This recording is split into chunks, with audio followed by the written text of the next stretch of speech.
মুস্তাফিজকে বাদ দেওয়ার মাধ্যমে একটা বার্তা হয়তো আসলো। অন্যদিকে আবার ভারতের পররাষ্ট্রমন্ত্রী জয়শঙ্কর বাংলাদেশে আসলেন, খালেদা জিয়ার মৃত্যুতে শোক বার্তা নিয়ে আসলেন। তারেক রহমানের সাথে দেখাও করলেন এবং তিনি বললেন সুপ্রতিবেশী সুলভ বার্তা তিনি নিয়ে আসছেন ভারতের পক্ষ থেকে। এটি একটা সুপ্রতিবেশী সুলভ বার্তা, অন্যদিকে কুপ্রতিবেশী সুলভ একটা আচরণ মুস্তাফিজকে বাদ দেওয়ার মাধ্যমে। মানে ভারত আসলে কি চাইছে? এখানে একটু একটু একটু একটু ইয়ে করি, সেটা সরকার চাইছে না এরকম কিছু আমি বলি না, আমি বলেছি সরকার নিজে করছে না, হ্যাঁ। অন্যরা করছে মূলত। আচ্ছা। কিন্তু সরকারের মধ্যেও অনেক লোক বিভিন্ন রকম বক্তব্য দিচ্ছেন বিভিন্ন সময়। হুম। যেমন আমাদের প্রধান উপদেষ্টা বলেছিলেন যে খুব ইয়ে করে যে আহ, আমাদের দুই দেশের অবস্থান প্রথম আসার পর পর কিছুদিন পরে বলছিলেন যে বাংলাদেশ এবং ভারতের যে পারস্পরিক অবস্থান ভৌগোলিক, তাতে আমাদের দুই দেশকে প্রয়োজন। অত্যন্ত ভালো কথা, কিন্তু তারপরে যেসব কাজ হচ্ছে, যে কথা বলা হচ্ছে, সেগুলো কি তাই বোঝায়? সেখানে আমরা বঙ্গোপসাগরের উপরে মুরব্বি আনা ফলাবো হুম। যদি বলি, তাহলে কি কেউ খুশি হবে? এটা ঠিক সরকারের না। ভেতরে কেউ কেউ হয়তো চাইছে, মানে সরকারের ভেতরে কারা চাইতে পারে বা বাংলাদেশের যে- কোন পক্ষ চাইতে পারে আসলে উত্তেজনাকর পরিস্থিতি এখন তৈরি হোক? এখন আমি যেটা বলি, এখন যে ঘটনা, সম্প্রতি যে ঘটনা ঘটেছে, সেখানে সরকারের হাত কম। যেমন এই যে বিভিন্ন দূতাবাসের সামনে বিক্ষোভ, ভারতীয় দূতাবাসের সামনে আমাদের দেশে বিক্ষোভ, ভারতে বাংলাদেশ দূতাবাসের সামনে বিক্ষোভ। এই বিক্ষোভটা সরকার করাচ্ছে না, সেটা বলছি আমি। কিন্তু তার মানে সে তো ইচ্ছে করলে এমন কিছু ব্যবস্থা নিতে পারতো যাতে বিক্ষোভটা দূতাবাসের কাছাকাছি পৌঁছায় না। আমাদের এখানে একটু দূরে ঠেকিয়েছে, ভারতে একেবারে দরজার সামনে নিয়ে ঠেকিয়েছে। ভারতীয় ক্রিকেট বোর্ডের নির্দেশে বাংলাদেশি ক্রিকেটার মোস্তাফিজুর রহমানকে শাহরুখ খানের দল কলকাতা নাইট রাইডার্স থেকে বাদ দেওয়া হয়েছে, যার তীব্র নিন্দা জানিয়ে বাংলাদেশ টি-20 বিশ্বকাপ খেলতে ভারতে যাবে না জানিয়ে দিয়েছে বাংলাদেশ ক্রিকেট বোর্ড। কিন্তু মোস্তাফিজুরকে বাদ দিয়ে কি বার্তা দিতে চাইল ভারত? দুই দেশের পাল্টাপাল্টি সিদ্ধান্তের প্রভাব সামনে কেমন? যখন খালেদা জিয়ার মৃত্যুতে ভারতের পররাষ্ট্রমন্ত্রী জয়শঙ্কর সুপ্রতিবেশী সুলভ বার্তা নিয়ে দেখা করে গেলেন তারেক রহমানের সাথে, তখন অন্যদিকে মুস্তাফিজকে নিয়ে কুপ্রতিবেশী সুলভ আচরণ কেন? আসলে কি ভারত সম্পর্ক মেরামত করতে চাইছে, নাকি একটা ধাক্কা দিতে চাইছে বাংলাদেশকে? এসব নিয়ে কথা বলতে স্বপ্নধারা নিবেদিত পালস অফ পলিটিক্সে আমার আজকের অতিথি সাবেক রাষ্ট্রদূত মুন্সি ফয়জা। আপনার সাথে শুরু করি যে যেই প্রসঙ্গটা এখন খুব আলোচনায়, যে ভারতের সাথে বাংলাদেশের সম্পর্ক গত 5ই আগস্টের পর, মানে আওয়ামী লীগ সরকার পতনের পর আস্তে আস্তে নানান কারণে খারাপ হয়েছে। তলানিতে সম্পর্ক বলা হচ্ছে, কখনো কখনো মানে কথার পাল্টাপাল্টিতে মনে হয় যেন শত্রুভাবাপন্ন সম্পর্ক। তখন আলোচনায় আর একটা বিষয় চলে আসছে, ভারতীয় ক্রিকেট বোর্ডের যে সিদ্ধান্ত এবং ক্রিকেট বোর্ডের নির্দেশেই বাংলাদেশি ক্রিকেটার মোস্তাফিজুর রহমানকে আইপিএল থেকে বাদ দেয়া হলো। সেটির একটা ব্যাপক উত্তাপ ছড়িয়েছে। কিন্তু আমি আসলে এই প্রশ্নটা করতে চাই যে কেন বাদ দিতে হলো?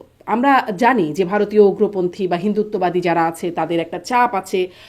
ভারতের মানে ক্রিকেট বোর্ড বা ভারত কি আসলে এখানে নতি স্বীকার করলো, তারা পারলো না, মানে মেনে নিতে বাধ্য হয়ে এই সিদ্ধান্তটা নিল, নির্দেশনাটা দিল, নাকি আসলে তারা প্রয়োজনই মনে করলো না মোস্তাফিজ মানে এই এই বিষয়টার গুরুত্ব অনুধাবনের, বা বাংলাদেশকে কোনো বার্তা দিতে চাইলো? আসলে কি মনে হয় কেন এমন সিদ্ধান্ত নিল ভারত? এটা আপনি যা যা বললেন সবগুলোই এখানে বলা যেতে পারে। যে ইচ্ছা করে বাংলাদেশকে হেয় করা, মুস্তাফিজকে হেয় করা, যে আমরা ইচ্ছা করলেই তোমাকে নিতে পারি বা না নিতে হুম। পারি, এই এই ধরনের ইয়ে থাকতে পারে, কিন্তু আমার কাছে মনে হয় না যে সেটা ঠিক। কারণ মুস্তাফিজ খেললে তো ওই দল, যেই দলের জন্য খেলতো সেই দলের উপকার হতো। হুম। আইপিএল এর একটা বড় রকমের লাভ হতো যে একটা ভালো প্লেয়ার খেলছে, কারণ মুস্তাফিজ এখন তো খালি বাংলাদেশি না, সে একটা হুম। পৃথিবীব্যাপী আহ, এক অত্যন্ত সুনাম অর্জন করেছে এরকম একজন খেলোয়াড়। সবাই তাকে পেতে চায়, যার জন্য বেশ একটা বড় রকমের ইয়েও হয়েছিল, মানে আহ, কি বলা যায়, নিলাম। আহ, বড় দর অঙ্কের টাকায়, কষাকষি জি, হয়েছিল। বড় অঙ্কের টাকায় কেনা হয়েছে। হ্যাঁ, তো সেই সেই সূত্রে সেটা থেকে চিন্তা করে আমি আমি আমি একটু ইতিবাচক ভাবে চিন্তা করতে চাই, যে বিষয়টার মধ্যে এমন হচ্ছে যে যেন ব্যাপারটা আরো বেশি ইয়ে না হয়ে যায়, আগলি না হয়ে যায়। হ্যাঁ, এমনিতেও জিনিসটা যে দুই দেশের মধ্যে যে কথার ইয়ে হচ্ছে, তার ফলে দুই পক্ষই নানান রকমের কথাবার্তা বলছে। সরকার যে সবসময় বলছে তা নয়, কিন্তু আমাদের মিডিয়াতে, ভারতের মিডিয়াতে সবখানেই দুই দেশের মধ্যে বিদ্বেষ ছড়ানো হচ্ছে, এবং তার ফলে বিভিন্ন জায়গায় বিভিন্ন ঘটনাও ঘটছে যেগুলো অনভিপ্রেত। হুম, এমনকি মানুষের উপরে নানা রকম নিগ্রহ চলে আসছে, মানুষ মারা যাচ্ছে, এরকম কথাও আমরা জানতে পারছি। তো সুতরাং এই এই ধরনের কথাবার্তা বাড়তে না থাকে, যাতে যাতে বিষয়টাকে এখনই মানুষ আহ, আহ, আলোচনার থেকে কিছুটা হলেও সরিয়ে ফেলতে পারে, এরকম যে মানে দুই দেশের মধ্যে বিদেশের ব্যাপারটা। তো এরকম কোনো একটা চিন্তা করে হয়তো যে মোস্তাফিজকে খেলার মাঠে দেখলেই আবার কিছু লোকজন হইচই করবে, তার চেয়ে বরং এই জিনিসটা আমরা বাদ দিই, চোখের সামনে না থাকলে মানুষ একটু হয়তো ভুলে যাবে, এরকম একটা চিন্তা ভাবনা থাকতে পারে। তো যাই হোক, ওইভাবে চিন্তা করা যায় যে না ঠিক আছে, যাতে একটা বড় রকমের কমোশন হচ্ছিল, একটা বড় রকমের হুলস্থুল হচ্ছিল, সেই হুলস্থুলটাকে কিছুটা হলে কমিয়ে দেওয়া যায় কিনা, এবং এই সুযোগে মানুষ সোল সার্চিং, যে নিজেদের ভিতরে তাকিয়ে দেখে কি আমরা কি সঠিক কাজ করছি, সেটারও একটা সুযোগ তৈরি হচ্ছে।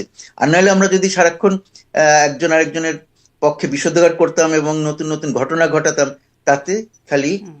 আহ উত্তেজনাটা বৃদ্ধি পেত, কিন্তু উত্তেজনাটা কিন্তু কি দুই দেশের বৃদ্ধি পেত সম্পর্কের কোনো নাকি উন্নতি হতো না। পাচ্ছে, মানে পেতো এখন আর পাচ্ছে না এরকম কি? আমার মনে হয় যে এখন কারণ আমরা সবাই দেখলাম তারপরে হচ্ছে বাংলাদেশের পক্ষ থেকেও সিদ্ধান্ত হলো যে মানে টি-20 বিশ্বকাপ খেলতে ভারতে যাবে না। এখন মানে সিদ্ধান্ত হচ্ছে যে আইপিএলও বাংলাদেশে দেখানো হবে না, এমন একটা সিদ্ধান্তের দিকে না, যাচ্ছে। কিন্তু উত্তেজনা বৃদ্ধি পাওয়া এক জিনিস, যে রাস্তাঘাটে বিভিন্ন রকমের কথাবার্তা বলা পরস্পর হুম। বিরোধী, সেগুলো কিন্তু তারপরে এই যে আহ, ভারতে পশ্চিম বাংলায় বিশেষ একজন রাজনীতিবিদের নাম বারবার উঠে আসছে, যে তিনি বিষোদ্গার করছেন, বিষ ছড়াচ্ছেন, সেগুলো আমার আমার ধারণা যে এর ফলে হয়তো কিছু আলোচনা হওয়ার পরে কিন্তু এই বিষয়টার থেকে মানুষ একটু সরে আসবে এবং সোল সার্চিং এর দিকে যাবে, যে না, আমরা আসলে ভুল করেছে, ঠিক করি নাই। কারণ একটা তো হলো যে সব এখন অনেকেই চিন্তা করছেন যে আহ, ক্রিকেটের মাঠে, খেলার মাঠে কেন আমরা রাজনীতিকে নিয়ে আসছি, কেন আমরা এই কাজগুলো করছি, সেই জিনিসগুলো মানুষ প্রশ্ন করছে।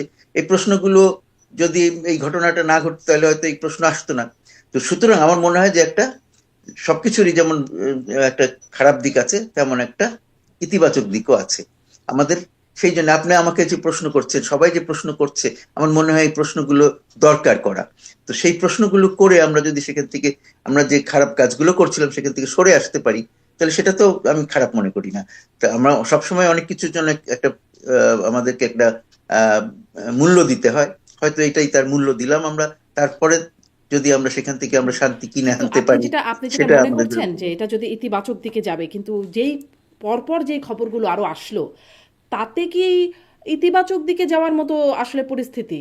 যে যেটি আমি বলছিলাম, এরপরে বিশ্বকাপ খেলতে ভারত যাবে না, আইপিএল দেখানো হবে না, তারপরে তারা যদি আবার অন্য কিছু করবে কিনা এখনো জানি না, মানে এটা কি ভালোর দিকে, দেখা ইতিবাচক যাক দিকে না, যাচ্ছে? সবাই যে সবসময় একরকম রেসপন্ড করবে তা তো নয়, কিন্তু আমরা যদি, আমরা কেউ না কেউ একজনকে আগে থামতে হবে তো।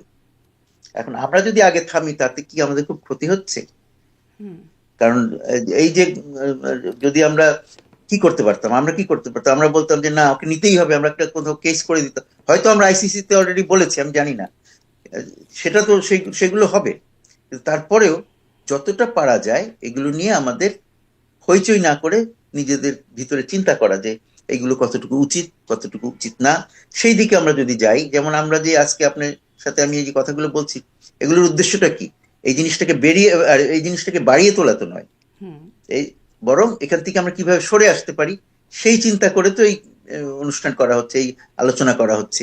আমার তাই ধারণা, তা যদি না হয় তাহলে এটা আমি মনে করব যে ঠিক কাজ হচ্ছে না। জি, আমরা আসলে পরিস্থিতিটা কি সেটা বুঝবার জন্য একটু আলোচনাটা করছি যে আসলে পরিস্থিতিটা কি আর কোন দিকে যাচ্ছে সেটি একটু। কিন্তু এই যে ভারতের কাছ থেকে যেটি দেখা গেল, আপনি যদিও আপনি ইতিবাচকভাবে দেখার জন্য বলছেন, কিন্তু এরকম চাপ আসতে থাকবে যদি মানুষকে বুঝতে দেওয়ার জন্য যদি বিভিন্ন সিদ্ধান্ত এরকম করে নেওয়া হয়, তাহলে কি সম্পর্কের জন্য খুব ভালো দিকে যাবে? এবং আমরা যেটা দেখলাম, মানে এখানে একটা মোস্তাফিজকে বাদ দেওয়ার মাধ্যমে একটা বার্তা হয়তো আসলো, অন্যদিকে আবার ভারতের পররাষ্ট্রমন্ত্রী জয়শঙ্কর বাংলাদেশে আসলেন, খালেদা জিয়ার মৃত্যুতে শোক বার্তা নিয়ে আসলেন, তারেক রহমানের সাথে দেখাও করলেন এবং তিনি বললেন সুপ্রতিবেশী সুলভ বার্তা তিনি নিয়ে আসছেন ভারতের পক্ষ থেকে। এটি একটা সুপ্রতিবেশী সুলভ বার্তা, অন্যদিকে কুপ্রতিবেশী সুলভ একটা আচরণ মোস্তাফিজকে বাদ দেওয়ার মাধ্যমে।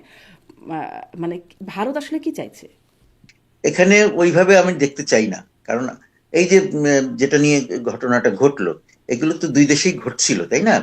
আমাদের দেশেও ভারতীয় দূতাবাসের সামনে বিভিন্ন রকম বিক্ষোভ হচ্ছিল, হুম। আমাদের দেশের লোকজন ভারতের ভারতকে দখল করে নেওয়ার কথা বলছিল বিভিন্ন অংশ। তারপরে ভারতেও আরো তার চেয়ে বাড়িয়ে আরো কিছু করা হচ্ছিল। তারা আমাদের দূতাবাসের একেবারে গেটের মধ্যে এসে হাজির হয়ে গেছে। তারাও আমাদেরকে যে কোনো সময় দখল করে নিতে পারে এই ধরনের হুমকি ধামকি দিচ্ছে না। বলছি না যে দুই দেশের সরকার এই কাজগুলো করছে, কিন্তু যারাই করছে এগুলো করছে, তো সেখান থেকে সরে আসা দরকার কিনা এখন। আমার মনে হয় যে এই যে ক্রিকেটের মাঠে এই ঘটনাগুলো ঘটার ফলে এখন অনেকের মধ্যেই কিন্তু কিছুটা অনুশোচনা আসছে যে না, এগুলো ঠিক হচ্ছে না। যদি সেটুকু হয় তাহলে আমি মনে করবো যে অন্তত কিছু তো কার মধ্যে আসলে সদ্বুদ্ধি অনুশোচনাটা আপনি আছে। কার মধ্যে দেখছেন? আমার মধ্যে আছে, আপনার মধ্যে আছে, আমি তাই আশা করছি। হ্যাঁ, কিন্তু আপনি যদি বলেন যে না, আমার মধ্যে নাই, তাহলে আলাদা কথা।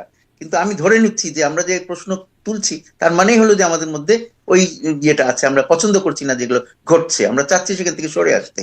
তো সেখান থেকে সরে আসার জন্য আমরা সেটাকে উস্কে না দিয়ে যে না, ভারত দোষ করছে সুতরাং ভারতকে আমরা আরো পেটাবো, কিন্তু সেটা না করে আমরা কি এমন কিছু করতে পারি যেখানে কেউ কাউকে পেটাতে চাইবে না, যেখানে সবাই সবার সাথে মিলেমিশে থাকতে চাইবে, সেই চেষ্টাটা আমাদের করতে হবে। আমরা যদি এই ধরনের অনুষ্ঠান করে আরো উস্কে দিতে চাই, সেটা কিন্তু অত্যন্ত ভুল হবে এবং হঠকারী হবে। সেখানে একটা জিনিস মনে রাখতে হবে, যখন আমরা এই ঝগড়াঝাটি করব, সবসময় ক্ষতি কার বেশি হয়? যে কম শক্তিশালী হয় কি না? তো আমরা কি কেন এফোর্ড, আমরা কি এটা করবার মতন আমাদের অবস্থা আছে? তার চেয়ে আমরা যদি ভালো প্রতিবেশীর মতন থাকতে পারি, সেটাই আমাদের জন্য ভালো। সেটার জন্য আমাদেরকে একটু বেশি চেষ্টা করতে হবে। সেটাকে এখন আপনি কি মনে করবেন সেটা আলাদা কথা। আমি কিন্তু মনে করি যে চেষ্টাটা আমাদেরকে করতে হবে, আমাদেরকে দেখাতে হবে যে উই ক্যান লিভ টুগেদার, আমরা একসাথে সুপ্রতিবেশীর মতন থাকতে পারি। কিন্তু যদি আমরা, ভারত যেহেতু বড় আছে, ভারতে অনেক বিভিন্ন রকমের লোক আছে, বিভিন্ন জন বিভিন্ন কথা বললো, আমরাও সেটাতে সাড়া দিয়ে আমাদের মতন করে বলে রাখতাম, তাহলে এটা একটা স্পাইরালিং হবে, এটা চলতেই থাকবে একটা গোলক ধাঁধার মতন। এটাকে বের হয়ে আসা মুশকিল হয়ে যাবে। তো সেখান থেকে বের হয়ে যাওয়ার জন্য সবাই করবে না, কিন্তু আমরা নিজেদেরকে যারা মনে করি যে না, আমরা অন্যদের চেয়ে একটু ভালো বুঝি, আসলে বুঝি কিনা জানি না, কিন্তু মনে করি তো যে আমরা ভালো বুঝি, তো সেই জন্য সে ভালো বোঝাটার তো একটা ইয়ে দিতে হবে, আমাদেরকে প্রমাণ দিতে হবে। সেখান থেকে কিভাবে সরে আসা যায় সেই চেষ্টা করতে হবে, সেই কথা বলতে হবে। আমাদের এইসব প্রোগ্রাম, আমরা যেসব অনুষ্ঠান করি, যেসব আলোচনা করি, সেখানে ওইটা উদ্দেশ্য রেখে যদি আমরা করি তাহলে একরকম। আর যদি না, শুধুমাত্র কে কতটুকু আহ, খারাপ হতে পারছে এবং আরো কত বেশি খারাপ হওয়া যায় সেই আলোচনাটা যদি করি, তাহলে কিন্তু ভুল করবো। জি, সেটি হয়তো মানে আপনি বলছিলেন যে সরকার হয়তো চাইছে না, মানে আপনি বলছেন যেটি যেন উস্কে না দেওয়া হয় এই অনুষ্ঠান বা আমরা যে কথাবার্তাগুলো বলি সেখানে যেন। আমি এখানে একটু একটু একটু একটু ইয়ে করি, সেটা সরকার চাইছে না এরকম কিছু আমি বলি না, আমি বলেছি সরকার নিজে করছে না, হ্যাঁ। অন্যরা করছে মূলত। আচ্ছা। কিন্তু সরকারের মধ্যেও অনেক লোক বিভিন্ন রকম বক্তব্য দিচ্ছেন বিভিন্ন সময়। হুম। যেমন আমাদের প্রধান উপদেষ্টা বলেছিলেন যে খুব ইয়ে করে যে আহ, আমাদের দুই দেশের অবস্থান, প্রথম আসার পর পর কিছুদিন পরে বলছিলেন যে বাংলাদেশ এবং ভারতের যে পারস্পরিক অবস্থান ভৌগোলিক, তাতে আমাদের দুই দেশকে প্রয়োজন। অত্যন্ত ভালো কথা, কিন্তু তারপরে যেসব কাজ হচ্ছে, যে কথা বলা হচ্ছে, সেগুলো কি তাই বোঝায়? সেখানে আমরা বঙ্গোপসাগরের উপরে মুরব্বি আনা ফলাবো হুম। যদি বলি, তাহলে কি কেউ খুশি হবে? সুতরাং কথায় আর কাজে বা বিভিন্ন সময় বিভিন্ন কথায় যদি মিল না থাকে, তাহলে তো আমাদেরকে সেটা বুঝতে হবে যে এখানে আমাদের ভুল হচ্ছে। কিন্তু সেই ভুল যদি না বুঝে আমরা খালি সেটাকে, সেই ভুলটাকে বাড়িয়ে যাই, আপনি বলছেন তাহলে খুব ভুল, সেটা ঠিক সরকারের না। ভেতরে কেউ কেউ হয়তো চাইছে, মানে সরকারের ভেতরে কারা চাইতে পারে বা বাংলাদেশের কোন পক্ষ চাইতে পারে আসলে উত্তেজনাকর পরিস্থিতি এখন তৈরি হোক? এখন আমি যেটা বলি, এখন যে ঘটনা, সম্প্রতি যে ঘটনা ঘটে সেখানে সরকারের হাত কম। যেমন এই যে বিভিন্ন দূতাবাসের সামনে বিক্ষোভ, ভারতীয় দূতাবাসের সামনে আমাদের দেশে বিক্ষোভ, ভারতে বাংলাদেশ দূতাবাসের সামনে বিক্ষোভ, এই বিক্ষোভটা সরকার করাচ্ছে না, সেটা বলছি আমি। কিন্তু তার মানে সে তো ইচ্ছে করলে এমন কিছু ব্যবস্থা নিতে পারতো যাতে বিক্ষোভটা দূতাবাসের কাছাকাছি পৌঁছায় না। আমাদের এখানে একটু দূরে ঠেকিয়েছে, ভারতে একেবারে দরজার সামনে নিয়ে ঠেকিয়েছে। হ্যাঁ, সুতরাং এগুলো তো আছে, কিন্তু আমরা এখান থেকে বের হয়ে আসবো কিভাবে, সেই চিন্তাটা আমাদের করতে হবে। এই সরকারের, আমাদের বাংলাদেশের বর্তমান যে সরকার আছে, তার আর কয়েকদিন বাকি আছে মাত্র। হুম। তো তার কাছ থেকে আমরা খুব বেশি আশা করতে পারি না, এই সময়ের মধ্যে খুব বেশি কিছু হবেও এরকম মনে করা যায় না। আর তাছাড়া এই যে সম্প্রতি যে জয়শঙ্কর আসলেন, তিনি যে বক্তব্য দিয়ে গেলেন, যে যে কথাগুলো বললেন বা যে বার্তা দিয়ে গেলেন, তিনি কিন্তু একটা জিনিস খুব পরিষ্কার করেছেন যে বর্তমান সরকারের সাথে খুব বেশি আদান প্রদান করতে তারা আগ্রহী না বর্তমানে। কারণ তাদের মূল কথাই হচ্ছে যে প্রথম থেকেই কেউ কিন্তু এই সরকারের সাথে খুব বেশি আদান প্রদান করে নাই। ভালো ভালো কথা বলেছে অনেকে, কিন্তু কিছুই কেউ করে নাই। এমনকি চীন, পাকিস্তান যারাই বলেন, পাকিস্তান হয়তো একটু করতে যাচ্ছে কারণ তারা নিজেরাই তো খারাপ অবস্থায় আছে, সুতরাং যা কিছুই হয় সেটাই তাদের জন্য খুব ভালো। কিন্তু চীনও তো খুব বেশি যে এগিয়ে এসছে তা তো নয়, তারা বলেছে ভালো ভালো কথা, কিন্তু নতুন কোনো প্রজেক্ট বা কিছু দেখিনি তো আমরা।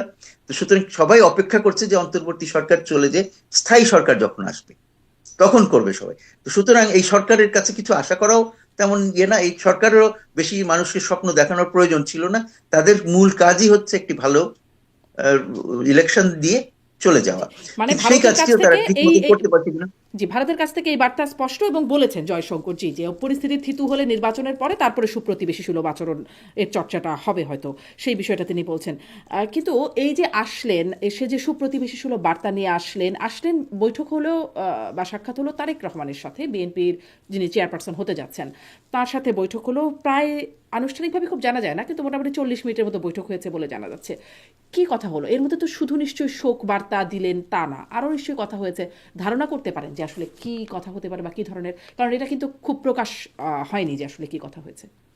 কিন্তু আপনি ইতিমধ্যে কিন্তু বলেছেন যে তিনি এসে এই কথাগুলো বলেছেন, ওই কথাগুলো তো তারেক রহমানের কাছে বলেছেন যে প্রতিবেশী সম্পর্ক, সুলভ সম্পর্ক করতে চাই আমরা ভবিষ্যতে নতুন বাংলাদেশের সাথে, নতুন বাংলাদেশের নেতৃত্বের সাথে।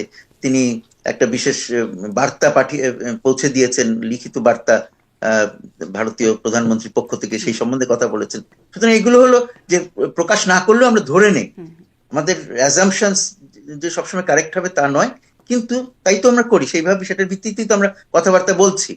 এবং উনি তো কিছু কথাবার্তা বলেছেন, ফেরত ফেরত যাওয়ার পরেও কথা বলেছেন। সুতরাং আমরা জানি যে আসল কথাটা হচ্ছে যে এখানে আমি দেখছি দুটো বার্তা। একটা হচ্ছে যে খালেদা জিয়া যখন প্রধানমন্ত্রী ছিলেন তখন দুই দেশের মধ্যে ভালো সম্পর্ক ছিল, তিনি দুই দেশের সম্পর্ক উন্নয়নে যথেষ্ট ভূমিকা রেখেছেন। সেই সব কারণে তার প্রতি একটা কৃতজ্ঞতা এবং তার তার মৃত্যুতে শোক জানানো, এটা একটা বিষয়। এটা অন্যান্য আরো দেশ করেছে, এটাই খুব স্বাভাবিক, এই ধরনের সিচুয়েশন তাই হয়। তার বাইরেও একটা যে বক্তব্য, বার্তা ভারতের কাছ থেকে, সেটা হচ্ছে যে বর্তমানে ভারত বাংলাদেশের সম্পর্ক একেবারে তলানিতে, সবাই বলছি, আমরা সবাই দেখছি। তা সত্ত্বেও উনি আসলেন, প্রধানমন্ত্রী মোদী তাকে পাঠালেন, একজন গুরুত্বপূর্ণ ব্যক্তি এবং তার প্রতিনিধি হিসেবে আসছেন, তার ব্যক্তিগত বার্তা নিয়ে আসছেন। এটাই একটা আলাদা একটা বার্তা আনে যে বাংলাদেশের সাথে ভারত একটা সুপ্রতিবেশী সুলভ সম্পর্ক চায়। কিন্তু সাথে সাথে এটাও খুব পরিষ্কার হয়ে গেছে তাদের, যেভাবে তারা করেছেন ব্যাপারটা, যে তারা নতুন কি বলে ইলেকশনের পরে, নির্বাচনের পরে যে নতুন নেতৃত্ব আসবে তাদের সাথে এগিয়ে যেতে চান। তার মানে তারা কি কিন্তু ধরেই এখানে নিয়েছে যে বিএনপি আসবে এবং তারেক রহমানকে এটা এটা খালি তারা না, এটা খালি তারা না, সবারই ধরে নেওয়াটা বা অ্যাজাম্পশন তো ভুল হতে পারে, কিন্তু তারপরেও পৃথিবীব্যাপী সবাই, আমাদের বাংলাদেশের আমরাও সবাই মনে করছি যে পরবর্তী নির্বাচনে বিএনপি জিতবে। এবং সবার ব্যবহার থেকে, অন্যান্য পার্টির আচরণ থেকেও এই এই ধারণাটাই সবার মনে আসছে। এটা ভুল প্রমাণিত হতে পারে, এটা খুব বেশি সম্ভব না, কিন্তু তারপরেও সবকিছুই তো হতে পারে।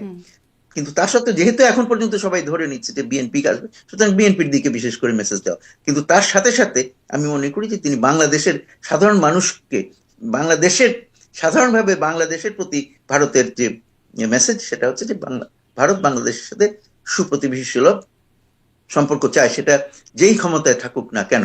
শুধুমাত্র এখন যেহেতু অন্তর্বর্তী সরকার, এটার সাথে খুব বেশি আগানোর সম্ভব না বলেই তারা হয়তো এদের সাথে তেমন কোনো সুপ্রতিবেশী ইয়ে সুলভ করছে না। না, না না সেই সময় কোনো উদ্যোগ নিচ্ছে না।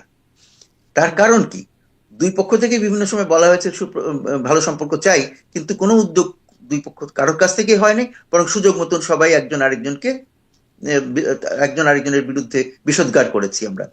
সুতরাং ভারতকেও যেমন আমরা সাধুবাদ দিতে পারি না, আমার নিজের সরকারকেও আমি সেই কোন রকমের ক্রেডিট দিতে পারছি না যে তারা কোন রকমের উদ্যোগ নিয়েছে সম্পর্ক ভালো করার জন্য। কারণ অন্তত প্রকাশ্যে আমরা দেখি না, ভিতরে ভিতরে অনেক কিছু হয় যেটা সবসময় প্রকাশ পায় না। তো যাই হোক, কিন্তু আসল কথা হলো যে আমরা সবাই মনে করছি যে আগামী নির্বাচনের পরে যারা ক্ষমতায় আসবে তাদের সাথে ভারত একটা সরাসরি সুসম্পর্ক গড়ে তোলার চেষ্টা করবে।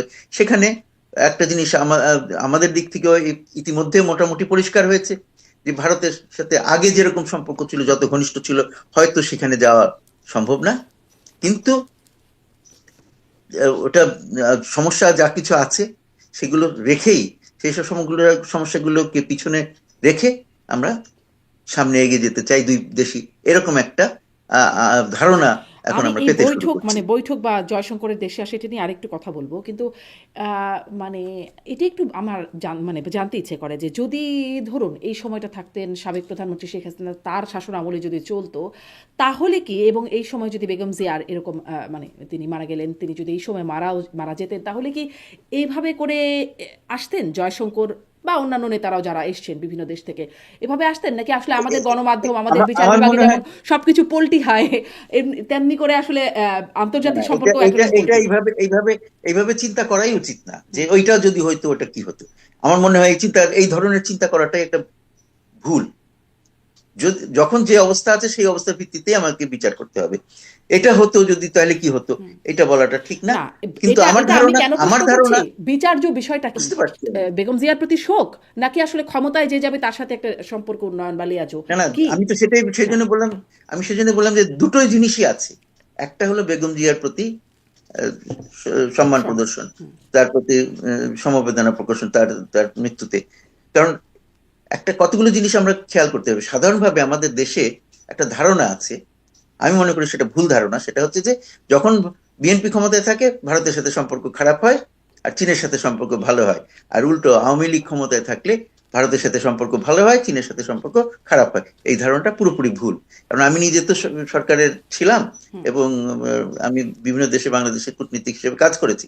আমি দেখেছি যে বিএনপি যখন ক্ষমতায় ছিল, বিশেষ করে প্রথমবার 92 93 এই সময় যখন আসলে তারা ক্ষমতায়, সেই সময় ভারতকে যত বেশি আহ, বাণিজ্য ক্ষেত্রে যত বেশি ছাড় দেওয়া হয়েছে বাংলাদেশের পক্ষ থেকে, তত ছাড় একবারে কখনো আর দেওয়া হয় নাই। সেই জিনিসটা আমাদের মনে রাখতে হবে। তখন তারপরে ওই সময় যে বাণিজ্য ভারতের সাথে অনেক বৃদ্ধি পেয়েছে। আবার এদিকে চীনের সাথে আমাদের সবচেয়ে বেশি এখন বাণিজ্য হয়। সেটা ঘটেছে কখন? 2013 সাল থেকে এক নাগাড়ে ভারত কেন সব দেশে, অন্য যে কোনো দেশের চেয়ে চীনের সাথে আমাদের বাণিজ্য বৃদ্ধি পেয়েছে বেশি। আহ, সবচেয়ে বেশি বাণিজ্য হয়। তো এইগুলো, তো ওই যে সাধারণ একটা যে পপুলার একটা বিশ্বাস যে না, বিএনপি থাকলে ভারতের সাথে সম্পর্ক খারাপ হয়, এটা সঠিক নয়। তো হুম। সেই জন্য যেই যখন ক্ষমতায় থাকে সে চেষ্টা করে সব দেশের সাথেই সম্পর্ক ভালো করতে। তাতে চেষ্টার ফল কিন্তু হিসাবে আওয়ামী লীগ থাকলে কখনো আসলে কোনোটা কথা বেশি যেটি হয়, কোনোটা কম হয়। কথা যেটি হচ্ছে যে আওয়ামী লীগ থাকলে শুধু সম্পর্ক ভালোর জায়গা না, একটা প্রভু ভৃত্যের মতো একটা সম্পর্ক হয়, এটা কি আসলে আপনি এটা আমি কিভাবে আপনার বলেন? এইটা আমি আপনার সাথে একমত নই। এটা একটু মানে এটা একটা বাড়িয়ে বলা। পারসেপশন, আমি এটা একটা মনে করি না। পারসেপশন, হ্যাঁ। এটা এই কারণে বলছি যে আপনি তো ছিলেন এখানে, এই দেশেও ছিলেন। সুতরাং আপনি জানেন যে চীনের সাথে সম্পর্ক আমাদের সবচেয়ে উচ্চতম লেভেলে গিয়েছে তখন, যখন আওয়ামী লীগ সরকার ক্ষমতায় ছিল। হুম। এটা আপনার যদি আপনি একটু তথ্য দেখেন তাহলে খুব পরিষ্কার করে বুঝতে পারবেন। এখন গত 2013 সাল থেকে এখন পর্যন্ত চীন আমাদের সবচেয়ে বড় বাণিজ্য অংশীদার। সবচেয়ে বেশি কি বলে আহ, বিভিন্ন রকমের কূটনৈতিক আর কি বলে টেকনিক্যাল অ্যান্ড ইকোনমিক অ্যাসিস্ট্যান্স তারা আমাদেরকে দেয়। তো এইগুলো তো ভারত তো সেটা কখনোই ইয়ে করতে পারে না, সেটার সাথে ম্যাচ করতে পারছে না। একসময় ভারত ছিল, এখন তো আর নাই। তো সেটা কেন? ভারত সবচেয়ে ভালো বেশি ইয়ে করেছে তখন, তখন তো অন্য সরকার ছিল। তখন তো আমাদের এখানে বিএনপি সরকার ছিল। তখন ভারতের সাথে সম্পর্ক কি খারাপ ছিল? একদম না। বরং তাদেরকে আমরা বেশি সুযোগ সুবিধা দিয়েছি। কিন্তু এটাই হলো, বুঝতে হবে যে যেই যখন সরকারে যায় সে সবার সাথেই সম্পর্ক ভালো করতে চায়। এবং ভারতকে আমাদের অনেক বেশি প্রয়োজন। এখন ভারতের সাথে সম্পর্ক খারাপ বলে আমরা সবসময় এরকম থাকবে এটা মনে করারও কোনো কারণ নাই। আওয়ামী লীগ ধরেন 50 বছরও যদি ক্ষমতা না আসে, তাই বলে কি ভারতের সাথে সম্পর্ক এরকম অবস্থায় থাকবে? তা নয়। ভারতের সাথে সম্পর্ক ভালো করাটা ভারতেরও যেমন প্রয়োজন, আমাদেরও তেমনই প্রয়োজন। সুতরাং সেটা হবে। ওই ধরনের চিন্তা করা যে না, আওয়ামী লীগের সময় একটা প্রভুভিত্তির সম্পর্ক ছিল, এটা অত্যন্ত আমি মনে করি ভ্রান্ত একটা ধারণা। এই ধরনের কথা বলে নিজেদেরকে ছোট করা ছাড়া আর কিছু করা হয় না। আপনি তাই মনে করছেন, কিন্তু আরেকটা বিষয় আছে যে ভারতের সাথে সম্পর্ক আওয়ামী লীগের সময়, মানে পারসেপশন নিয়ে যেগুলো নিয়ে আমরা কথা বলছি, ধারণাগুলো নিয়ে, সেটা হচ্ছে ভারতের সাথে আওয়ামী লীগের সময় আপনিও বলছিলেন যে সম্পর্ক ভালো থাকে, সেই পারসেপশনটা ভুল। অন্যদিকে মানে এটা ঠিক, এটি নিশ্চিতভাবে যে পাকিস্তানের সাথে সম্পর্ক খারাপ থাকে এখন, বা খারাপ হয়েছে। এখন দেখা যাচ্ছে পাকিস্তানের সাথে সম্পর্ক ভালো হচ্ছে, একই রকমভাবে ভারতের সাথে সম্পর্কটা খারাপ হচ্ছে। এটি আসলে মানে এই দুটোর সাথে সম্পর্ক আছে কিনা, এটার সাথে সম্পর্ক ভালো হওয়ার সাথে আরেকজনের সাথে সম্পর্ক খারাপ হওয়া, বা ভাইস ভার্সা? এইটা এখন ঘটছে, সুতরাং আমি একেবারে ডিনাই করতে পারিতো না। কিন্তু কথাটা হচ্ছে যে এটাও যদি একটা লম্বা সময় ধরি তাহলে এটা সত্যি হবে না। প্রত্যেকটা দেশের সাথে প্রত্যেকটা দেশের সম্পর্ক অনেকটা অটোনমাস। হ্যাঁ, একটার সাথে আরেকটা ওইভাবে ওতপ্রোতভাবে জড়িত না। আমার স্বার্থ কোথায় বেশি সেইটা দেখে আমি কাজ করি। এখন আমার যেহেতু ভারতে আমার অনেক ব্যবসা বাণিজ্য ছিল, কিছুটা কমে গেছে এখন এই সম্পর্ক খারাপ হওয়ার কারণে, সেটা পুষিয়ে নিতে আমি এখন পাকিস্তানের সাথে সম্পর্ক করছি। কিন্তু পাকিস্তানের সাথে সম্পর্ক যতই ভালো করি, সেটা কি আমাকে ভারতের সাথে সম্পর্কে আমরা যা কিছু করতাম সেগুলো সবকিছু পুষিয়ে দেবে? কখনোই তা হবে না। এমনকি ভারত, চীন পাকিস্তান মিলেও সেটা করতে পারবে না। আবার ওইদিকে উল্টো দিকে যদি আমি চিন্তা করি, ভারতের সাথে যত ঘনিষ্ঠ সম্পর্কই করি, চীনকে আমরা ফেলে দিতে পারবো না। চীনের সাথে সম্পর্ক আমার প্রয়োজন। চীন আমার সবচেয়ে বড় বাণিজ্য অংশীদার, আমার সবচেয়ে বড় বিভিন্ন রকমের সহায়তার কি বলে উৎস। তো সুতরাং সেগুলো কিন্তু আমরা ইয়ে করতে পারবো না। সুতরাং যেটা হয়েছে, আগেও আমরা বলেছি, আগের সরকারও বলেছে, তারা বলেছে বলে যে সেটা মিথ্যা হয়ে যাচ্ছে তা তো নয়। সেটা হচ্ছে যে আমাদের প্রয়োজন কি সবার সাথে বন্ধুত্ব, কারোর সাথে বৈরিতা নয়, এই নীতিতে যাওয়া। এটা যদি আমরা সাকসেসফুলি করতে পারি, সেটা তখন যে সরকারই থাকুক তাতে কিচ্ছু আসা যায় না। আমি মনে করি যে যেমন এখন সবচেয়ে আমাদের দেশে ভারত বিরোধী দল হিসেবে কাকে আমরা দেখি সবচেয়ে বেশি? দুটো গ্রুপকে দেখি, হয়তো লেফটিস্ট যারা আছে, আরেকটা হলো জামাতে ইসলামী। কিন্তু তারাও যদি কেউ ক্ষমতায় আসে, তারাও ভারতের সাথে কি সুসম্পর্ক করার চেষ্টা করবে না? আমি মনে করি অবশ্যই করবে, কারণ এটা একটা জামাতের জামাতের আমির বলেছেন বাস্তবতা যে ভারতের করতেই হবে। কূটনীতিকদের সাথে তারও কথা হয়েছে, তারও সাক্ষাৎ হয়েছে। আসি সেটা প্রসঙ্গে একটু কথা বলবো, সেই সাক্ষাৎ প্রসঙ্গে একটু কথা বলবো, কিন্তু জয়শঙ্করের সফরের কথাই একটু, মানে ঝটিকা সফর, সেখানে যেটি বলেই দিল তারা যে এই সরকারের সাথে সম্পর্ক তাদের আসলে সুপ্রতিবেশী সুলভ সম্পর্কের জায়গাটি তাদের না, পরিস্থিতির না না, থিতু সেটা তারা হয়ে। কিছু বলে নাই।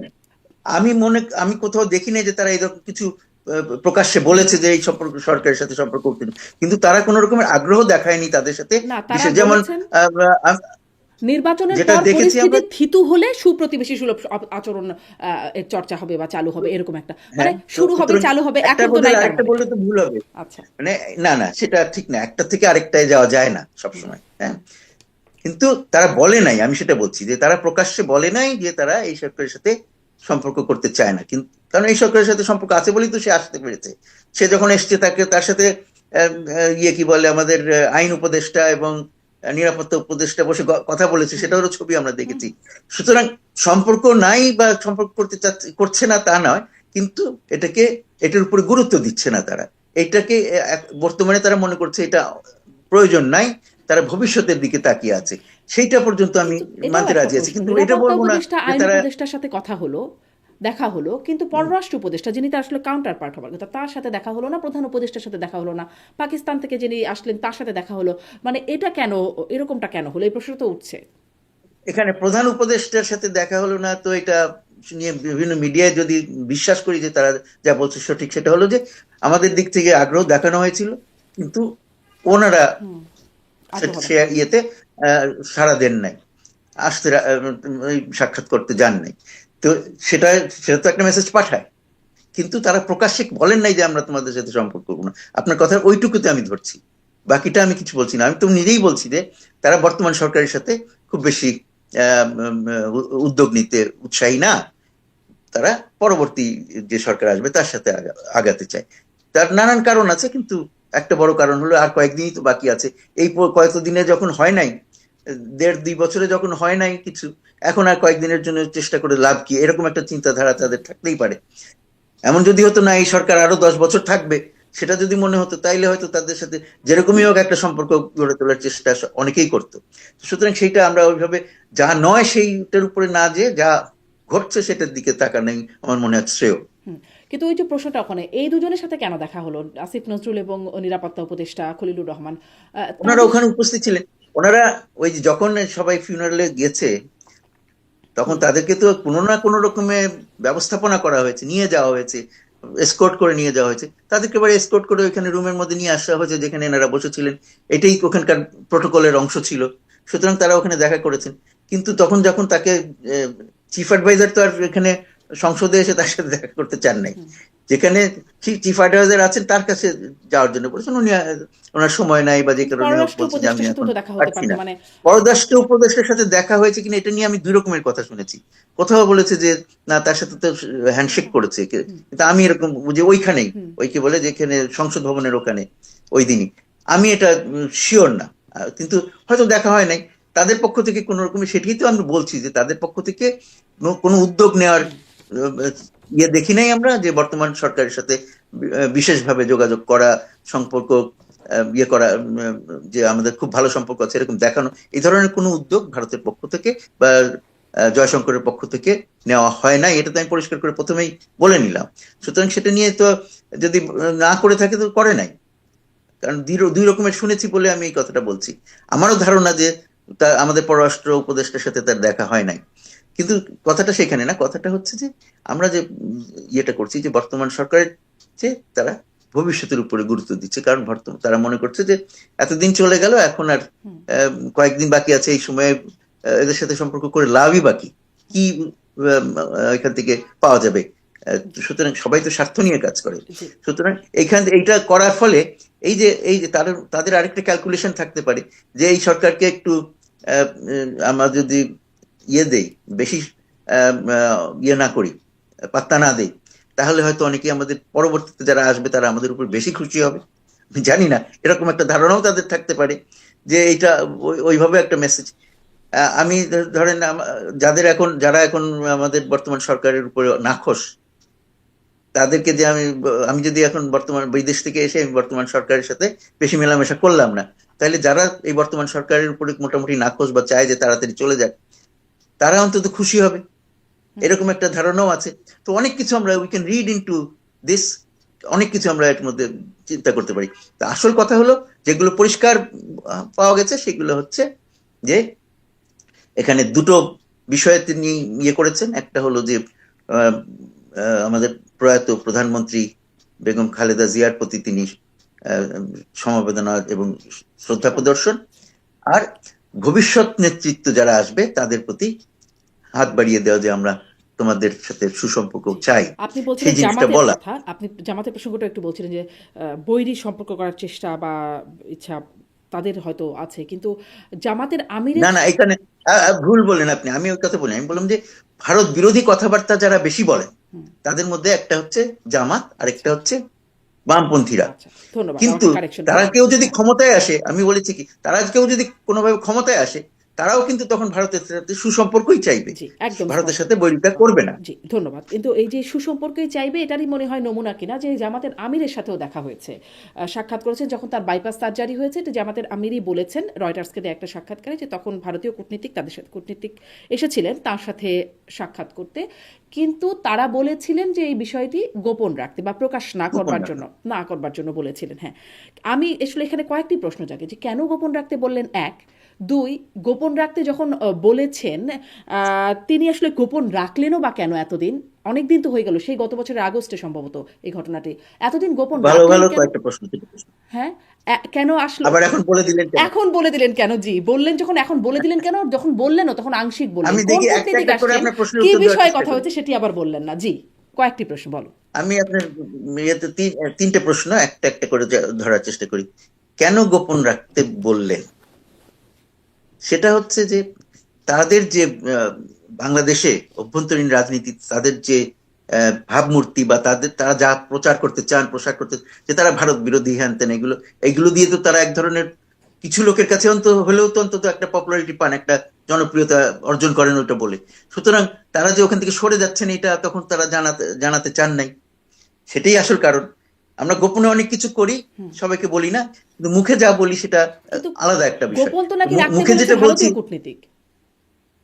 হ্যাঁ, তাদেরকে গোপন রাখতে বলেছেন না, ভারতীয় কূটনীতিক তাদেরকে গোপন রাখতে বলেন, উনি তাদেরকে বলেছেন গোপন রাখতে, যদি না আমি ভুল না করে থাকি। না, বিষয়টা হচ্ছে এরকম, আমি রয়টার্সকে তিনি যেটা বলেছেন যে ভারতীয় কূটনীতিক তাকে বলেছেন যে এই বিষয়টি যেন এখন প্রকাশ্যে না আনা হয় বা গোপন রাখা হয়। তো তিনি বলেছেন যে এটা মানে পরবর্তীতে আমার এখানে ভুল হতে পারে, আমি উল্টোটা বুঝে আসছি এতদিন, তো হইতে পারে আমার ভুল। কিন্তু যাই হোক, যেই গোপন রাখতে বলুক, গোপন রাখার কারণ ওনার দিক থেকে যদি গোপন রাখতে বলা হয় তাহলে এইটা কারণ হতো আর ভারতের দিক থেকে কেন গোপন রাখতে বলছে আমার কোনো ধারণা নাই, কারণ তারা তো কূটনীতিকদের কাজই হচ্ছে সবার সাথে যোগাযোগ করা, এমনকি শত্রুর সাথেও যোগাযোগ করা। সুতরাং এইটা আমি ঠিক মিলাইতে পারছি না। তবে এটা নিয়ে আরো চিন্তা করব, তারপর দেখব। কিন্তু এখন কেন উনি বলে দিলেন? এখন বলে দিলেন কারণ ওনার অবস্থান তো পরিবর্তন হচ্ছে। এখন উনি যেভাবেই হোক উনি মনে করছেন যে উনি ক্ষমতার আরো অনেক কাছাকাছি পৌঁছে গেছেন। আগের যে কোনো সময়ের সাথে জামাত এখন বাংলাদেশে অনেক বেশি আত্মবিশ্বাসী এবং মনে করে যে তারা প্রধান দুটো দলের মধ্যে একটি। সুতরাং তারা এখন ওই ভাবমূর্তি আর রাখতে পারে না, কারো বিরোধী এটা একটা ভালো ভাবমূর্তি নয়। এখন তাদের হয়তো হবে যে তারা সবার সাথে সুসম্পর্ক বজায় রাখতে পারে, এমন একটা ধারণা তাদের এখন দেওয়ার সময় এসে গেছে। তো সেই জন্য তারা এখন প্রকাশ করছে। জি, কেমন? মানে তারেক রহমানের সাথে জয়শঙ্করের বৈঠক যখন হলো, তারপরে আসলে তিনিও প্রকাশ করলেন যে তার সাথেও আসলে একটা তার সাথেও ভারতীয় কূটনীতিকটা কথা সুতরাং বলেছেন। এগুলো অনেকে আবার এটাও এগুলো মিলাচ্ছেন, যখন যে স্বার্থে করি। হ্যাঁ, ওই যে গোপন রাখতে বলার সাথে অনেকে এটাও মিলাচ্ছেন যে যখন জিএম কাদের ফিরেছিলেন 24 নির্বাচনের আগে আগে, তখন তিনি এয়ারপোর্টে ফিরেই সাংবাদিকদেরকে বলেছিলেন যে এটি প্রকাশের বা বলবার অনুমতি নাই, গোপন রাখতে বলা হয়েছে। মানে ভারত আসলে তো তার মানে বলে মাঝে মাঝে গোপন রাখার কথা। কেন আমি জানি না, কেন ওরা ওদের কি ইয়ে হবে, ক্ষতি হবে যদি প্রকাশ করে দেয়? ক্ষতি তো হবে আমার, যেহেতু আমি ভারত বিরোধী একটা মূর্তি নিয়ে ঘুরছি, কিন্তু সেটা সেটা ভেঙে যাবে। সেই জন্য আমি গোপন রাখতে বলতে পারি, কিন্তু ওরা গোপন রাখতে, ওরা তো সবার সাথে রিচ আউট করতেছে, তাতে অসুবিধা কি? আমি এটা বুঝতে পারি না যে ওরা কেন গোপন রাখতে বলবে। কিন্তু গোপন রাখতে বলতে পারি কি, সেটা হলো অন্য জিনিস। মিটিং হয়েছে সেটা গোপন রাখা না, কিন্তু কি বক্তব্য হয়েছে সেইটা। সেখানে ভারত তাদেরকে নানান রকমের বলে থাকতে পারে, তাদের বলে থাকতে পারে তোমরা, আমরা কিন্তু চাই এবারে আওয়ামী লীগ ক্ষমতায় আসুক, তোমরা আওয়ামী লীগের সাথে থাকো। এটা আমি একটা হাইপোথেটিক্যাল একটা ইয়ে বললাম, একটা, হ্যাঁ, সত্যি না হতে পারে, কিন্তু এই ধরনের কথা বলে থাকতে পারে। সেটা তারা চায় না যে প্রকাশ হোক, যে তারা আমাদের অভ্যন্তরীণ রাজনীতিতে হস্তক্ষেপ করছে, এটা তারা যতটা সম্ভব পিছনে রাখতে চায়। আমরা তো সবাই জানি যে ভারত এখানে বিভিন্ন তার স্বার্থ অনুযায়ী বিভিন্ন রকমের খেলা খেলেছে বিভিন্ন সময়। সুতরাং সেটা তারা যতই গোপন রাখুক, আমরা ধরেই নেই এটা, তারপরেও তারা এটা চায় যে গোপন রাখা হোক। সেই কথাটুকু গোপন রাখতে, কিন্তু তার সাথে মিটিং হয়েছে এটা গোপন রাখতে বলার তো আমি কোনো কারণ দেখি না। সেখানে বরং আমাদের যিনি যাচ্ছেন দেখা করতে, যিনি একটা ভাবমূর্তি নিয়ে ঘোরেন যে আমি ভারত বিরোধী, তিনি যদি ভারতের সাথে যোগাযোগ করেন তাহলে তিনি সেটা গোপন করার চেষ্টা করবেন, এটা খুব আমি বুঝতে পারি।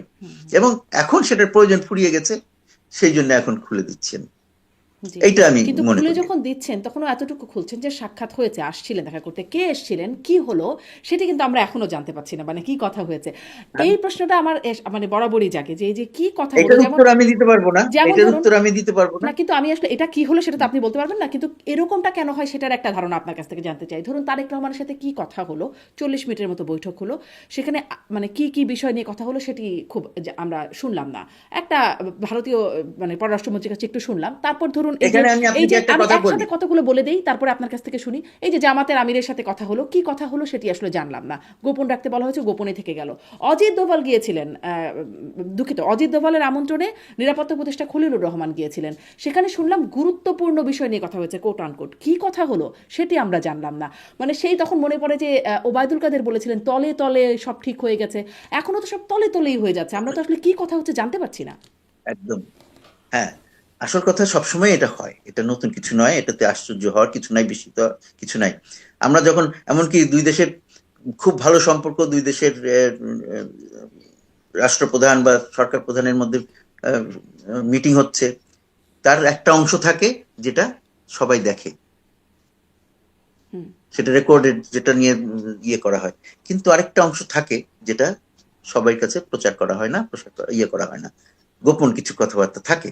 সেই গোপন কথাবার্তা সবসময় যে খুব বিব্রতকর কথাবার্তা হবে তা নয়, কিন্তু তারপরে সেগুলো গোপন থাকে, কারণ সেগুলোর মধ্যে জাতীয় নিরাপত্তা বা অন্যান্য বিভিন্ন বিষয় ইনভলভ থাকতে পারে। তো সুতরাং সেইগুলো অনেক কিছু সবসময় যে কোনো রকমের ইয়ের মিটিং এ, কূটনৈতিক বৈঠকে অনেক কিছু গোপন রাখার কথা দুই পক্ষ থেকেই আসতে পারে, যে কোনো পক্ষ থেকেই আসতে পারে। সুতরাং এটা নিয়ে আশ্চর্য হওয়ার কিছু নাই। সেই জন্য যেমন এই যে এখানে আমি যেটা বললাম যে গোলাম কাদেরকে জিএম কাদেরকে কেন তারা গোপন রাখতে বললো, সেখানে কি বলেছে তার মধ্যে এমন কিছু থাকতে পারে যেটা ভারত চায় প্রকাশ হয়ে যায়। একটা কল আসছে, এটাকে বাদ দিয়ে দিই, পরে কথা বলছি, ধন্যবাদ। হয় না? তো যাই হোক, তো সেরকম যখন ইয়ে গেলেন ওখানে, তাকে কি কি বলা হয়েছে, তারেক রহমানের সাথে যখন জয়শঙ্কর এখানে এসে কথা বললেন, তাকে কি কি বলা হয়েছে সবকিছু হয়তো আহ, আহ, আহ, একেবারে প্রকাশ করে বলতে আহ, দুই পক্ষই হয়তো চায় না, অথবা এক পক্ষ চায় না, এটা হতেই তো পারে। তারা কি কথা বলে গেছে, যে তারা কতটুকু সমর্থন করবে তাকে যদি ইলেকশন হয়, কি করবে। ভারতের তো আমরা জানি যে তার যে ইতিহাস আছে, সে আমাদের এখানে অভ্যন্তরীণ রাজনীতি এবং নির্বাচন এগুলো নিয়ে যথেষ্ট মাথা ঘামায়, এবং এর মধ্যে বিভিন্নভাবে বিভিন্ন রকমের প্রভাব খাটানোর চেষ্টা করে। তো সুতরাং সেই সময় সেই ধরনের কোনো কিছু কিছু বলেছে কিনা সেটা তো ভারত পক্ষ থেকেও তারা বলবে যে এটা প্রকাশ না করাই ভালো। আমাদের যিনি কথা বলেছেন তিনিও হয়তো ভাববেন যে ঠিক আছে, চুপচাপ থাকাই ভালো, তাই না? তো সুতরাং এগুলো হতেই পারে, এগুলো নিয়ে আমরা অস্থির হয়ে লাভ নাই। যেটুকু জানতে পারবো সেটা ভালো, বাকিটাও জানার চেষ্টা করব। আপনারা যেমন সবসময় চেষ্টা করেন জানার, সেটাই স্বাভাবিক। কারণ মানুষ সের মধ্যে এই যে মানুষের যে ঔৎসুক্য, এইটাই তো মানুষকে আর সবার থেকে আলাদা করে রাখে।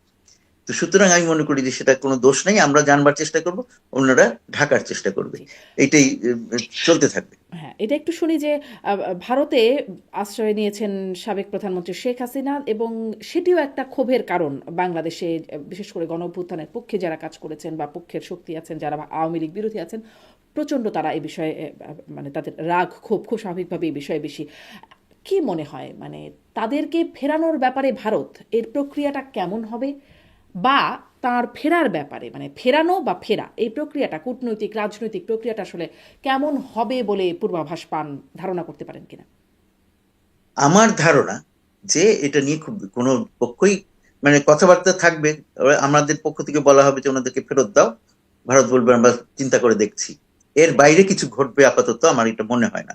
কারণ আহ, ভারতের ভারত যদি তার নিজের স্বার্থ সব রকম ভাবে দেখে যে এটা তো তার হাতে আছে, এটাকে বিভিন্ন সময় ব্যবহার করতে পারে, তাদের তো অভ্যাস আছে আমাদেরকে প্রভাবিত করার। এটা যতক্ষণ তার হাতে আছে এটাকে বিভিন্নভাবে ব্যবহার করতে পারে, অথবা ব্যবহার না করতে পারে, কিন্তু তার হাতে আছে এটাই তার জন্য একটা কি বলা যায়, সে স্বস্তি বোধ করছে। সুতরাং সে ঝট করে আমাদেরকে আমরা বললাম আর তাকে ফেরত পাঠিয়ে দিল, সেটা হওয়ার সম্ভাবনা খুব কম। ফেরত পাঠিয়ে যাওয়ার সম্ভাবনা যদি থাকতো তাহলে আমরা আলোচনা করতাম কিভাবে ফেরত পাঠাবে ইত্যাদি ইত্যাদি। আমার মনে হয় না যে ফেরত পাঠানোর খুব সম্ভাবনা আপাতত আছে। এবং আহ, সেই জন্য আমাদের যারা বর্তমানে যারা সরকারে আছেন এবং ভবিষ্যতে যারা থাকবেন তাদের ওইটা মনে রেখেই কাজ করতে হবে যে এইটা ইমিডিয়েটলি এটা ফেরত পাওয়ার কোনো সম্ভাবনা নাই, বা অদূর ভবিষ্যতে ফেরত পাওয়ার সম্ভাবনা নাই। সুতরাং আমাদের যা করার আমরা বারবার বলতে থাকবো, বলবো, কিন্তু এটা সত্ত্বেও আমরা সম্পর্কটাকে এমন ভাবে এগিয়ে নিয়ে না, যাবো কিন্তু দুই দেশের ইমিডিয়েটলি জনগণের নাই, মধ্যে অদূর যাতে কাজে ভবিষ্যতে লাগে। নাই, কিন্তু আসলে তারা মানে আমি আওয়ামী লীগের নেতৃত্বের কথা বলছি, একদম শীর্ষ নেতৃত্ব মোটামুটি বেশিরভাগই তো ভারতে আশ্রিত অবস্থায় আছেন। তারা কি আসলে সেখানেই থাকবেন, এভাবেই চলবে, নাকি আওয়ামী লীগ দলটা আসলে বাংলাদেশের রাজনীতিতে আর কি ফিরবে না তারা কখনো, এরকম কি, মানে আপনার কি ধারণা? না, এটা এখানে দুটো জিনিস আছে। একটা জিনিস হলো তারা ফিরবেন কিনা, তারা একটা সঠিক পরিবেশ না পেলে তারা তো ফিরতে পারবেন না। বর্তমানে সেই পরিবেশ নাই, এবং অদূর ভবিষ্যতে হবে এটা মনে করার কোনো কারণ নেই। কিন্তু তার মানে এই না যে আওয়ামী লীগ শেষ হয়ে গেছে বা আওয়ামী লীগ থাকবে না, এটা মনে করারও কারণ বিএনপি নেই। ক্ষমতায় আসলে যদি ধরে কারণ নেওয়া হচ্ছে, তখন কি এটার সুযোগ তৈরি হবে মনে হয়? আমি ওইভাবে আমি ওইভাবে কোনো ভবিষ্যৎবাণী করতে চাই না। তবে অবস্থার পরিবর্তন হবে আস্তে আস্তে।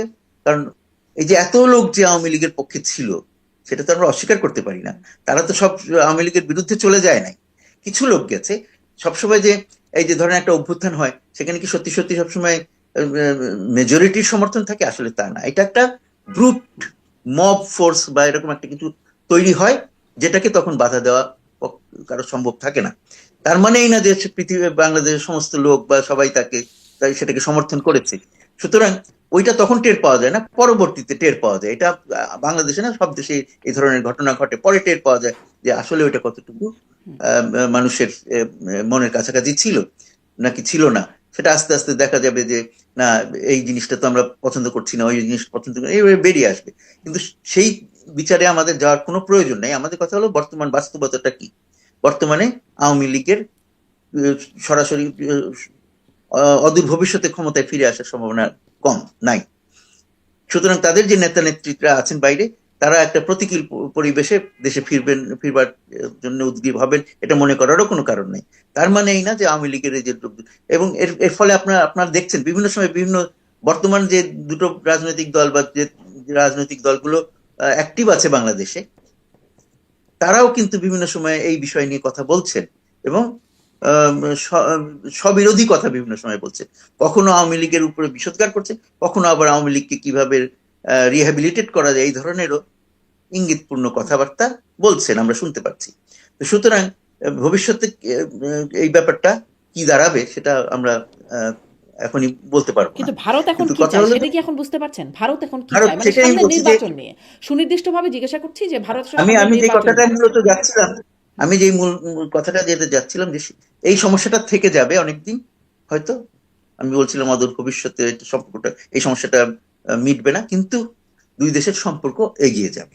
দুই পক্ষ থেকেই সম্পর্কটাকে একটা স্বাভাবিক পর্যায়ে নিয়ে আসার চেষ্টা থাকবে। ওই একটা সহ এখানে একটা এক্সাম্পল দেই। ভারত চীন সম্পর্ক, ভারত চীন সম্পর্কে সবচেয়ে বড় সমস্যাটা কি, তাদের সীমান্ত সীমান্ত নিয়ে যে তাদের আহ, বিভেদ, দ্বন্দ্ব। হ্যাঁ, তো সেই জিনিসটা তো শেষ হয়ে যায়নি, সেটা তো এখনো রয়েছে। মাঝে মাঝে তারা ওখানে যুদ্ধে জড়িয়ে পড়ে সীমানায়। কিন্তু তারা দুই দেশ মিলে এই সিদ্ধান্ত নিয়েছে, এই সমস্যা থাকা সত্ত্বেও আমরা ব্যবসা বাণিজ্য, সাংস্কৃতিক আদান প্রদান, সমস্ত কিছুতে এগিয়ে যাব। তারা তাদের সম্পর্কটা তো আর সে আগের মতন ইয়েতে নাই, শত্রুতার অবস্থানে নাই।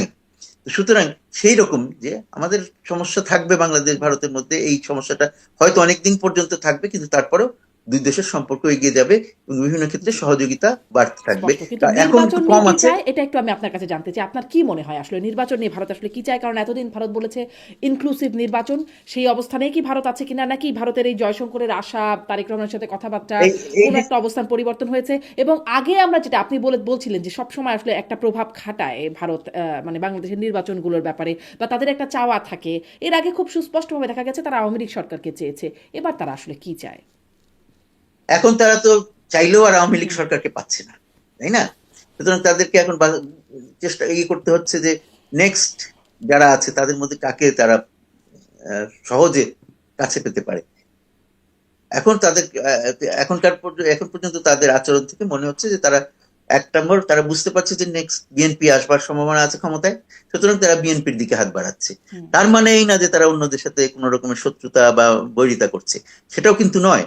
সেই জিনিসটাই আমরা টের পাচ্ছি যে এখন আহ বিভিন্ন রকমের আওয়াজ বিভিন্ন পক্ষ থেকে আসছে। যেমন জামাতের পক্ষ থেকে জানানো হচ্ছে যে তারা আহ, আমির ওদের কূটনীতিকের সাথে দেখা করেছিলেন, তারা এসেছিল তার সাথে দেখা করতে। সুতরাং এরকম আরো যে বিভিন্ন সময় তাদের মধ্যে যোগাযোগ হয় না, এটা মনে করারও কোনো কারণ নেই। জামাতে ইসলামীর লোকজন যে ভারতের কোনো যে কোনো স্তরের নেতৃবৃন্দের সাথে দেখা করেন না, এটা আমরা জানি না, তারা গোপন রাখেন হয়তো। বা এখানে যে কূটনীতিকরা আছেন ভারতের ঢাকায়, তারা যে জামাতে ইসলামের লোকজনের সাথে দেখা করেন, এটা তো মনে করার কোনো কারণ নাই, নিশ্চয়ই তারা করেন। এটাই তাদের কাজ। আমি নিজে কূটনীতিক ছিলাম, আমরা ওখানে যে দেশে গেছি সেই দেশের সব রকমের লোকজনের সাথেই দেখা করার চেষ্টা করেছি আমরা। এবং সরকার এবং বিরোধী বিশেষ করে, যেহেতু বিরোধীরা কি চাচ্ছে, তাদের কোন অবস্থানে যাচ্ছে সেটা বোঝার চেষ্টা করাও একজন কূটনীতিকের দায়িত্ব। সুতরাং এগুলোই তারা করে থাকে এবং ভারতীয় কূটনীতিকরা আমাদের চেয়ে অনেক বেশি দক্ষ বলে আমার ধারণা। তো সুতরাং তারা তো করেই। সুতরাং এগুলো নিয়ে ওটা আশ্চর্য হওয়ার কিছু নাই। সবার সাথে সবার যোগাযোগ আছে। তবে আপাত দৃষ্টিতে এবং সামনে থেকে দেখলে মনে হবে যে কিছু কিছু দল আছে যারা ভারতের আহ, অপেক্ষাকৃত কাছের মনে করা হচ্ছে, ভারতের জন্য তাদের সাথে সম্পর্ক রাখা সহজতর। আর কিছু কিছু দল আছে যাদের সাথে নানান কারণে সম্পর্ক গড়ে তোলাটা আহ, কি বলা যায়, কিছুটা হলেও কঠিন। যেমন এখন অনেকেই বলছে যে না, কট্টর ইসলামপন্থী যে দল আছে তার সাথে কিভাবে ভারত, কিন্তু এখানে একটা কথা আছে, বিভিন্ন এখন হয়তো মনে হচ্ছে যে তারা পরস্পর বিরোধী, কিন্তু পলিটিক্যাল সায়েন্স পড়তে যে আমি দেখেছি সেখানে বলা হয়েছে যে এই রকমের যারা যখন কোন রকমের অ্যালায়েন্সেস ঘটে দেখা যায় যে সবে এক্সট্রিম আর এক্সট্রিমের মধ্যে অ্যালায়েন্স সহজতর হয়, যারা মাঝখানে থাকে তাদের মধ্যে অ্যালায়েন্স কঠিন হয়। তো সুতরাং এগুলো বলা মুশকিল, যখন যার স্বার্থে যেখানে কাজে লাগবে সে সেইভাবেই আগাবে। এখন যদি মনে হয় যে ভারতের পক্ষ থেকে মনে করা হয় যে না জামাত ইসলামকে কাজে লাগবে, তো তারা জামাত ইসলামের সাথে যোগাযোগ করবে। এখন মনে করছে না তারা যে জামাত ইসলাম ক্ষমতায় আসবে, কিন্তু তারপরেও জামাত ইসলাম যদি বিরোধী দলেও থাকে তবেও তারা একটা প্রভাব বিস্তার করছে। সুতরাং তাদের সাথে যোগাযোগ রাখা নিশ্চয়ই ভারত কেন অন্যান্য সব দেশই চেষ্টা করবে তাদের সাথে যোগাযোগ রাখতে। জি, অনেক ধন্যবাদ জনাব মুন্সি ফয়েজ আহমেদ। অনেকগুলো বিষয় আসলে বুঝবার চেষ্টা করলাম, বর্তমান বাস্তবতাটা আসলে কিরকম। ধন্যবাদ আপনাকে আমাদের সাথে যুক্ত হবার জন্য। আপনাদেরকেও ধন্যবাদ। আমি অনেক কথা খুব বেশি জোর দিয়ে বলে ফেলি, তাতে যেন আপনারা ইয়ে না করেন আর কি, কোন রকমের মন খারাপ না করেন। না, নিশ্চয়ই। অনেক ধন্যবাদ দর্শক, অনেক ধন্যবাদ এতক্ষণ সাথে থাকবার জন্য। আসসালামু আলাইকুম।